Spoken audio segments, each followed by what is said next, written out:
wekwu ugbo adịwo macha ezuo nwoke.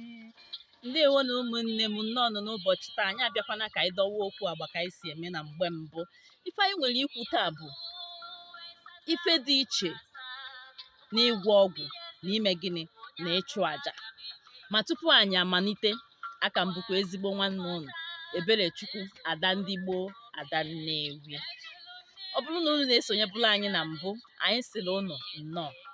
Ọ bụrụ na nke a bụ izizi ị na-esonyela anyị, ngwa mee gịnị, gbapụ ya ọsọ ka ịpị aka n'ebe edere subscribe, ịpịkwazie aka na bell button. Ọ ga-enyere gị aka inweta notification ngwa ngwa anyị tinyere ụdị ejije a. Don't forget to give me thumbs up. It will encourage me to produce more of this video for you. Okay. Ife dị iche n'ịgwọ ọgwụ na ịchụ aja. Maka na ọtụtụ mgbe ụmụnne anyị ka na-abata ọfụ n'ife gbasara ọdịnala maọbụ ịchụ aja na-aghọtafio ịchụ aja na ịgwọ ọgwụ. Ụfọdụ anaghị ama the difference. Ụfọdụ anaghị ama ife dị iche. Kpatalụ mgbe ụfọdụ eji afụta onye ọbụla na-eme ọdịnala ka onye ọjọọ, a na-afụta ya na onye na-eme ife ọjọọ. Maka gịnị? Maka na ọtụtụ n'ime anyị bụ ụmụafọ Igbo amarozi ife dị iche n'ịchụ aja na ịgwọ ọgwụ. Ngwa gee ntị ka anyị dọwa okwu agba. Ịgwọ ọgwụ dị iche na ịchụ aja. Mgbe ị na-akwado ịchụ aja, ị marụ na enwere good intentions, ebumnobi dị ọcha ị nwere ịchụ aja, maọbụ na ijelu n'afa. A na-asị gị nne na ịbụkwa ikekwe ọ bụrụ na ị bụ nwoke i wee jee n'afa, e wee na-asị gị n'ọkwanụ maka na ịmahọ mmụọ ikwu nne gị, na ị naghị eje etu ndị ikwu nne gị afa kpatara ife dị etu a ga-eme gị jekene ka ịtụọ ndị ikwu nne gị afa ka ife dịbalụ gị na mma. Mgbe ahụ ime gịnị? Ije kwakọsịba ngwongwo ị ga-eji chụọ aja, goo ya ọkụkọ, goo ya ọjị, goo ya nzu na edo, goo ya nkwụ ike, wee jee chọba mmụọ ikwu nne gị. Ilu ebe ahụ ime gịnị? Imerie salaka.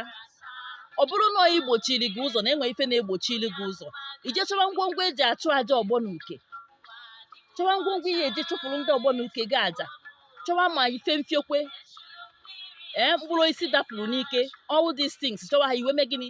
Ibupụ aja n'ilo, wee na-ayọ amara ka ife ọma dịrị idu gị n'ihu, ka o mee gịnị? Ka o ruo gị aka. Ọ ya bụ ịchụ aja. Inye mmụọ nke ọ na-eri, mmụọ wee nwee ike wee nye gị nke ị na-anị ya. Mana abịa n'ife gbasara ọgwụ, enweghị obumnobi ọjọọ ibu n'obi wee je gwọwa anyanwụ ọgwụ. Ịgwọ ọgwụ is just like forcing nature to do things out of its own will. Ka m sụọ ya n'ọnụ oyibo, you are forcing nature out of its own will to do what the nature is not ready to do. You are forcing the nature to do things.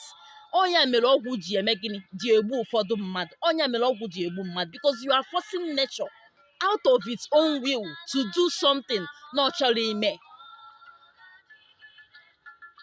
Do you see the difference now? Ịchụ aja is just like you are appealing to somebody, or you are appealing to something to do what you want. You are appealing, you are begging, and for you to get, you have to give for you to get in return. Mana ịgwọ ọgwụ, you are forcing. I don't know what are the two different words in use. Ịchụ aja, you are asking, ị na-ayọ. Ọnya bụ ịchụ aja. Ịchụ aja bụ na ị na-ayọ ayịyọ ka mmụọ melu gị dị ife dị etu a, na ị na-ayọ ayịyọ, biko mmụọ melu n'ime ife dị etu. Ọnya bụ ịchụ aja. Ị na-achụ ya n'obi ọma, ị na-emenya bụ ife n'obi ọma. Mana ọ daa n'ịgwọ ọgwụ, you are giving command, you are forcing. If you are forcing nature, if force something, if ahụ mee, whether the thing likes it or not, it must happen. And the man wrote to the extent of forcing someone to do something, now something negative may follow ya. That is the two different things. That is the two different things. We have a lot to discuss on this YouTube. I'm begging to get to 1,000 subscribers so that we'll discuss more. Go live, stream live to discuss more. Then, kedu ka this ịchụ aja si alụ ọrụ? Kedu ka ịgwọ ọgwụ si alụ ọrụ? Ịchụ aja na-alụ ọrụ. Aja nwere ike ime gịnị? ịlụcha enwere ike ọ bụrụ na ịchụ aja taa o nwere ike take 1 month before it will start manifesting. Mana ịgwọ ọgwụ, you will get it now because it was forced out of its own will. But when you are asking, it will take time. But when you are forcing, it happens immediately. But it comes with what? With negative results at the end. Ụmụnne m anyị abịago n'isi njedebe. Eji m n'aka na ụnụ mụtara ofufe ma ọwụzi ife na abaka m bụkwa ezigbo nwanne ụnụ nwaanyị Ebelechukwu Adannewi. Chebiri na anyị n'oge ọzọ. Daalụ.